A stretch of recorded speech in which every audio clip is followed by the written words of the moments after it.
आज आमच्यासाठी आनंदाचा दिवस, शिवसेनेचा 60वा वर्धापन दिन. ज्या शिवसेना प्रमुखांनी एका जिद्दीने महाराष्ट्रातल्या मराठी माणसाला स्वाभिमानाने उभं केलं, तो हा दिवस. मराठी माणसाच्या न्याय हक्कासाठी लढणारी संघटना म्हणून त्याची पायाभरणी आजच्या दिवशी केली गेली. म्हणून त्या शिवसेना प्रमुखांना अभिवादन करायला आम्ही हा वर्धापन दिन अत्यंत उत्साहामध्ये साजरा करतोय. शिवसेना प्रमुखांनी घेतलेले किंवा दिलेले विचार, त्या विचारधारेवर आधारित माननीय एकनाथ शिंदे साहेबांनी ज्या पद्धतीने शिवसेना मजबूतीकडे वाटचाल सुरू केलेली आहे, त्यासाठी हा घेतलेला मेळावा. आम्ही शिवसेना प्रमुखांचे विचार जपण्याचा प्रयत्न करतोय. त्यांनी जे काही कधी आयुष्यात ज्या तडजोडी केल्या नाही, काँग्रेस किंवा राष्ट्रवादी बरोबर कधी गेले नाही, त्या तोच धागा पकडून आज शिवसेनेचं मार्गक्रमण होतंय. हा एक आमचा भाग आहे. दुसरीकडे उबाठाचे लोक मेळावा घेत आहेत. मी पहिल्यांदा अशी जाहिरात पाहिली की या मेळाव्याला कोण येतोय, तर एक कवी येतोय, अनेक स्टँडअप कॉमेडियन येतोय, आपण आवर्जून यावं. पक्षामध्ये जी काही कॉमेडी चालली आहे ते काय कमी पडलंय का? आणि पक्ष कुठे चाललाय नेमकं आम्हाला तरी कळायला मार्ग नाही. म्हणजे 6 खासदार, आता विचार करा की त्यांच्या बरोबर असलेले हजारो कार्यकर्ते बरोबर गेलेत का 6च गेलेत? याचं खरं तर दुःख किंवा त्याच्याबद्दलचं मनस्ताप व्हायला पाहिजे. परंतु काही झालं, कार्यकर्त्यांना हसत राहा, माझे टोमणे आता तुम्हाला सहन होत नाही म्हणून मी कॉमेडियन बोलवलाय. अशा प्रकारचा मेळावा घेणं हे कितपत योग्य आहे? त्या ग्रीसच्या राजाचं कधीतरी ऐकलं होतं की ते रोम जळत होता आणि तो व्हायोलिन वाजवत होता. तीच पद्धत या महाराष्ट्रामध्ये उबाटाची झालेली आहे. एक त्यांचे प्रवक्ते आहेत, ते काय बोलतील हे त्यांनाच माहीत नाही. आता हे दुसरे आज जो मेळावा घेणार आहेत त्याच्यामध्ये काही असणार आहे. जे पक्षाचे सिनियर नेते आहेत ते कुठेतरी साईडला असे बसलेले तुम्हाला पाहायला मिळतील. हे स्टँडअप कॉमेडियन येतील, कॉमेडी करतील, हे टोमणे मारतील. मेळावा संपन्न झाला, शिवसैनिकाचा उत्स्फूर्त प्रतिसाद. अशा प्रकारचा तो आजचा मेळावा आहे. म्हणून शिवसेना प्रमुखांचे विचार ज्यांनी विकलेत, ज्यांनी सोडलेत, त्यांचा मेळावा, अनेक निष्ठावंताचा म्हणून आमचा मेळावा, हा दोघांमधला फरक आहे. आणि मला वाटतं आजचा मेळावा हा आमचा दणदणीत एक जागृत हिंदुत्व घेऊन आम्ही पुढे चाललोय. महाराष्ट्र याकडे फार आशेने पाहतात, महाराष्ट्रातील जनता पाहते. म्हणून आम्ही आज आनंदात वाजत गाजत त्या मेळाव्याला हजर राहणार आहोत. 2 शिवसेना जागा दोन्हीचे महाराष्ट्रात वाढल्या, संख्याबळ वाढलं, पण दबदबा काही वाढू शकला नाही जो दबदबा पूर्वी होता. आता दबदबा कसा राहील हो? यांचा दबदबा कसा राहील? विचार करा ना, किती दुर्दैवी आहे. काल पक्ष फुटतोय आणि स्टँडअप कॉमेडियनला बोलून एक हास्यजत्रा तिथं निर्माण करतायत. म्हणून पक्षाचं अस्तित्व काय, आता हे शिवसैनिकच चिंतेत आहे की यांना काय झालंय काय. मग यांना काही घेणं देणं नाही तर आपल्याला काय घेणं देणं आहे? या भूमिकेमध्ये कदाचित कार्यकर्ता असावा.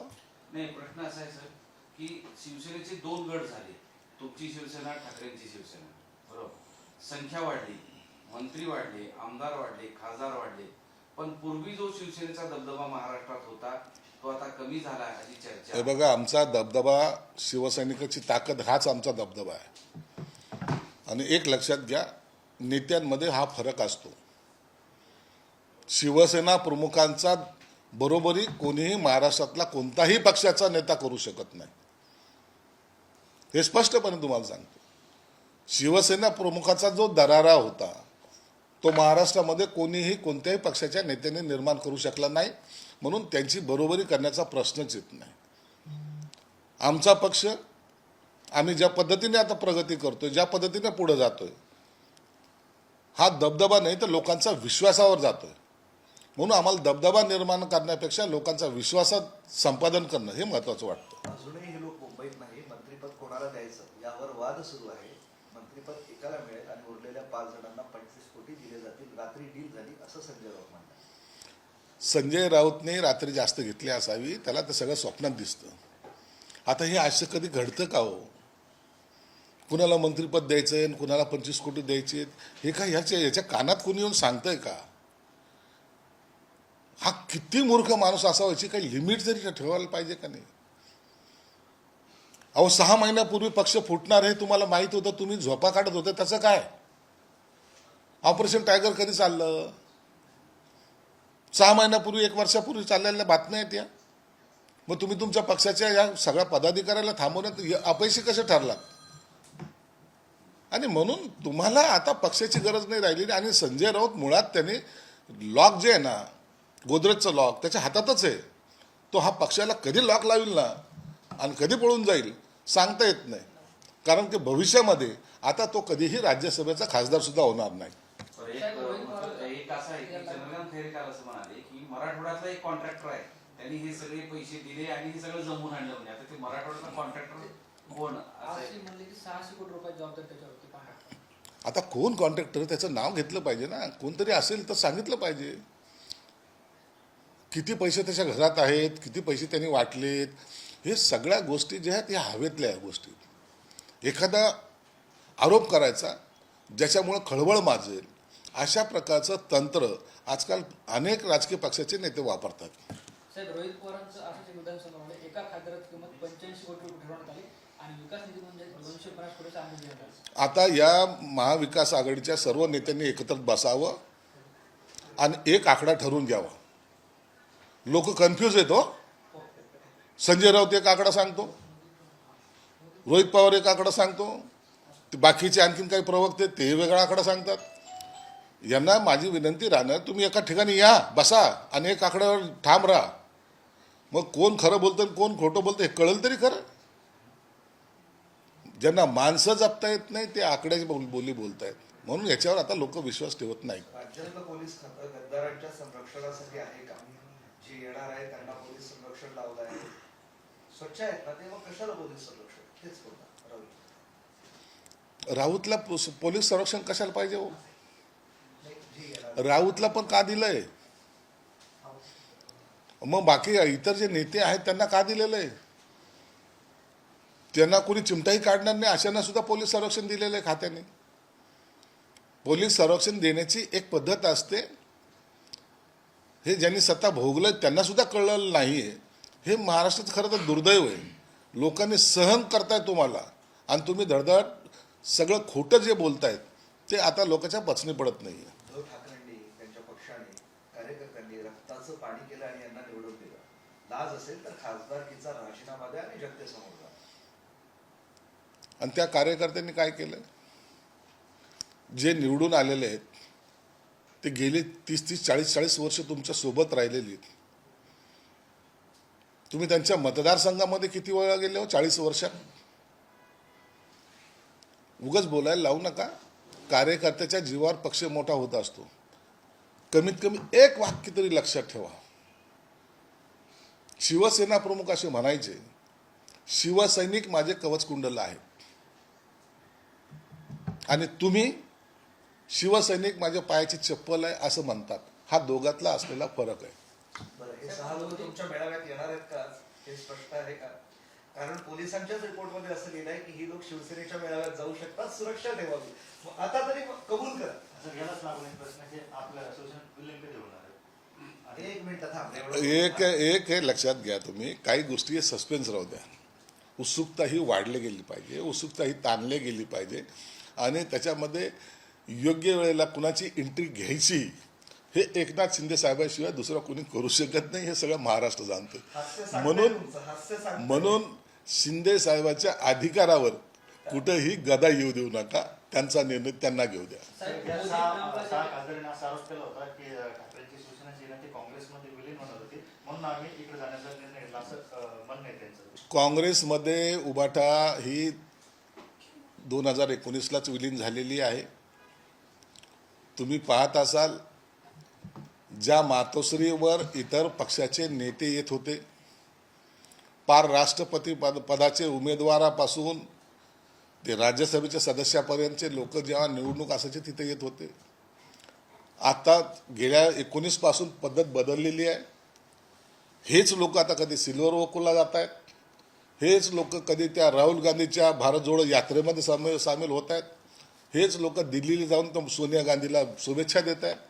म्हणून ही उबाटा ऑलरेडी काँग्रेसमध्ये झालेली आहे आणि ते ह्या खासदारांना किंवा इतर कार्यकर्त्यांना आवडत नाहीये, म्हणून त्यांनी पक्ष सोडला. ही बात तेवढी सत्य आहे. पण रोष दिसतोय, म्हणजे धाराशिवमध्ये दिसलेला आहे, त्याच्यानंतर हिंगोलीमध्ये जाळपोळ किंवा असा विरोध परभणीत आहे. अहो, पक्ष म्हणजे काही असं एखाद्या वेळेला एखादा कार्यकर्ता गेला किंवा एखादा पदाधिकारी गेला, एखादा खासदार गेला, आमदार गेला म्हणजे पक्ष संपतो अशातला कोणताही विचार आमच्याही मनात नाही ना. 5-25 कार्यकर्ते असतात, आपल्या पद्धतीने घोषणा देतात किंवा पक्षातर्फे त्यांना करायला भाग पाडलं जातं. आणि म्हणून त्यांनी केलं म्हणून इतका काही आगडोम उजाळला आहे आणि आता काहीतरी दंगली चालू आहेत असातला कोणताही भाग नाही आहे. त्या बिचाऱ्याने त्यांचं काम केलं, घरी गेले पक्षाचा आदेश म्हणून. मोदींनी ट्रम्पला आज सांगितलं की शिंदे तुमचे 40 आमदार पुन्हा सावध राहा, असं संजय राऊत. आता हा पागलपणाचा कळस एक निघाला. तो ट्रम्प कुठं, हा संजय राऊत कुठं, महाराष्ट्र कुठं.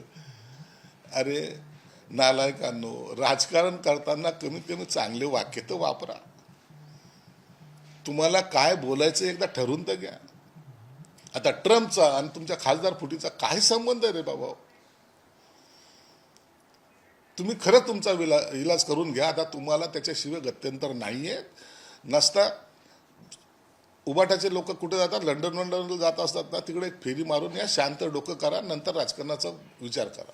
ते असंही म्हणतात की आमचे 6 लोक बाजारात उभे राहिले, त्यांची गोळी लावली आणि विकले गेले. ते कालपर्यंत तुमच्या मांडीवर बसलेले ते त्या टायमाला चांगले होते, आज तर ताबडतोब बाजारात गेले. त्यांच्या जीवावर तुमचे दुकान चालू होते ते तुम्ही विसरलात.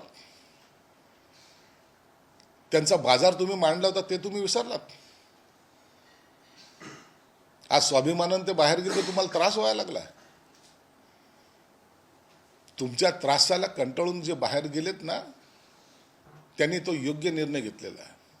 म्हणून आता तुम्ही जे काही उरले सुरलेले आहेत ना, ते एका खोलीमध्ये बसा आणि याच्यावर चिंतन मनन करा.